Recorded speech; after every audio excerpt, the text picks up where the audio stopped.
मंगल भवन मंगल हारी।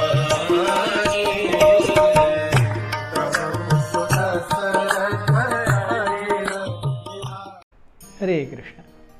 कल हमने देखा किस प्रकार से हमने कंक्लूड किया कि दशरथ महाराज का पुत्र कामेष्टि यज्ञ खत्म होने वाला है और ऋष्यशृंग जो मुख्य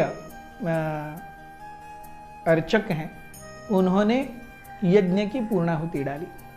जैसे ही यज्ञ की पूर्णाहुति डाली गई वैसे ही यज्ञ में से एक महान बलशाली व्यक्ति निकले।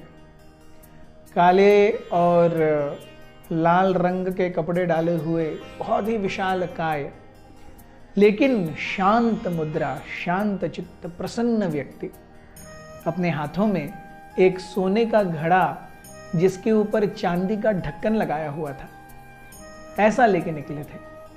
और वो घड़ा भी कैसे पकड़े हैं, जैसे कोई अपनी प्रियतमा को पकड़ता है, छाती से आलिंगन करता है, वैसे उस घड़े को वो लेकर के बाहर आए हैं।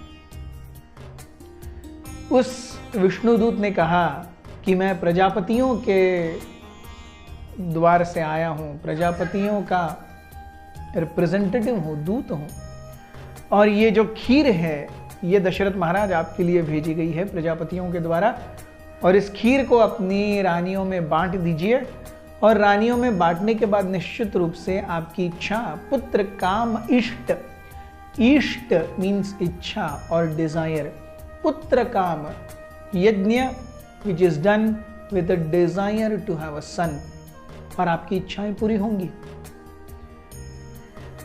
उन्होंने कहा कि ये जो घड़ा मैं लेकर के आया हूं, इसका अर्थ है कि आपका पुत्र कामेष्टि यज्ञ पूरी तरह से सफल हुआ है और आपकी इच्छा को पूरी होने से अब कोई नहीं रोक सकता। ऐसा कह करके वो व्यक्ति फिर से उस यज्ञ की अग्नि में समाविष्ट हो गए। दशरथ महाराज की आंखों में आंसू थे।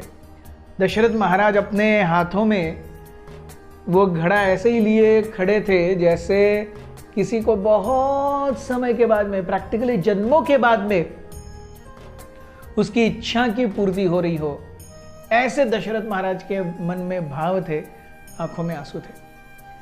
दशरथ महाराज ये खीर का घड़ा लेकर के, उनकी हमने देखा है 353 रानियां थी, लेकिन उन्होंने चयन करके रखा था कि इनमें से मैं ये जो खीर है वो किसे दूंगा। किसी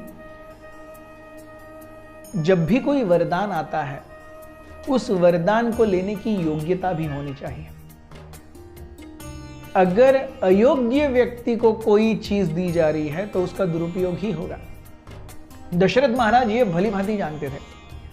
तो प्रजापतियों के माध्यम से, भगवान विष्णु के यज्ञ से अगर ये घड़ा आ रहा है तो उससे मिलने वाला ये जो खीर, उससे मिलने वाली ये जो खीर है, ये कितनी अमूल्य है, और इसको धारण या इसको पीना किस प्रकार की रानियों ने करना चाहिए, ये दशरथ महाराज बहुत भली भांति जानते थे।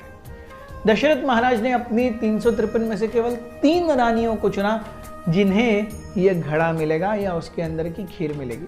कौशल्या, सुमित्रा और कैकेयी। कौशल्या को दशरथ महाराज ने उस घड़े का आधा भाग प्रसाद के रूप में दिया। कौशल्या ने तुरंत, जैसे ही उनके हाथ में वो खीर आई, उन्होंने तुरंत खा ली, मन में इच्छा करते हुए कि जिस प्रकार से यज्ञ के रूप में, यज्ञ भाग के रूप में ये खीर आई है, वैसे ही उनके गर्भ में से यज्ञ के रूप में भगवान का एक अंश आए। तो जैसे ही उनके हाथ में खीर आई, उन्होंने तुरंत वो ले ली। इसका अर्थ ये भी होता है कि सबसे पहले अगर गर्भधारण होगा तो कौशल्या का होगा, और सबसे पहले जो पुत्र प्राप्ति होगी वो भी कौशल्या को ही होगी। बची आधी खीर, इस आधी खीर के भी 2 भाग किए दशरथ महाराज ने, और पहला आधा, which means 1/4 of the total, was given to Sumitra. Sumitra ने वो भाग ले करके अपने हाथ में रखा और वो उन्हें देख करके निहार रही थी और अपने भाग्य के ऊपर चकित हो रही थी कि अरे मुझे भगवान के द्वारा, प्रजापतियों के द्वारा आने वाला ये खीर का भाग मिल रहा है। उन्होंने उसको अभी खाया नहीं। जो बाकी 1/4 बचा है उसका भी आधा भाग यानी 1/8 उन्होंने कैकेयी को दिया।